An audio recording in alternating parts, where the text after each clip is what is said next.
O Robert me pergunta o seguinte: Rogério, qual o propósito desses ataques consecutivos de Israel sobre a Síria? Bom, Robert, é o seguinte: o que acontece aí é que, desde o início do conflito, primeiro, Israel alegava que combatia a transferência de armamento para o Hezbollah no Líbano, que viria por intermédio dos iranianos, voos iranianos, em sua maioria, ou até transporte de caminhão, passando pelo Iraque, em direção ao território libanês. Depois, passou a alegar majoritariamente que atacava posições iranianas.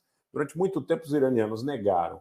Agora, os iranianos já assumem de uma forma mais aberta que estão efetivamente envolvidos nesse processo. Acho que houve um fortalecimento político, militar, econômico do Irã nesse prazo. Tá?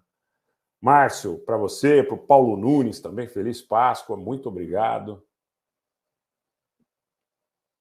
Um abraço também para a Celi, obrigado pelo super sticker.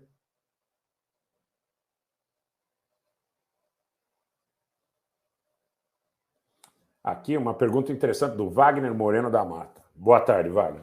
O que faz a Alemanha obstinadamente seguir os interesses dos Estados Unidos, se prejudicando e prejudicando a União Europeia?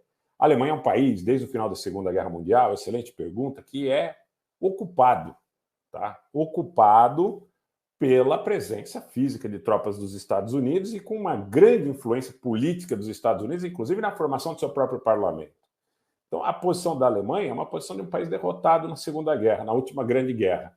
E os Estados Unidos têm a hegemonia, não só do ponto de vista militar, mas do ponto de vista da ascensão sobre a classe política alemã em relação a essa situação. Já há desencontros, uma vez que o próprio chefe da Marinha alemã, que estava em visita à Índia, no período que precedeu o início da operação russa na Ucrânia, falou sobre considerar a posição do Putin.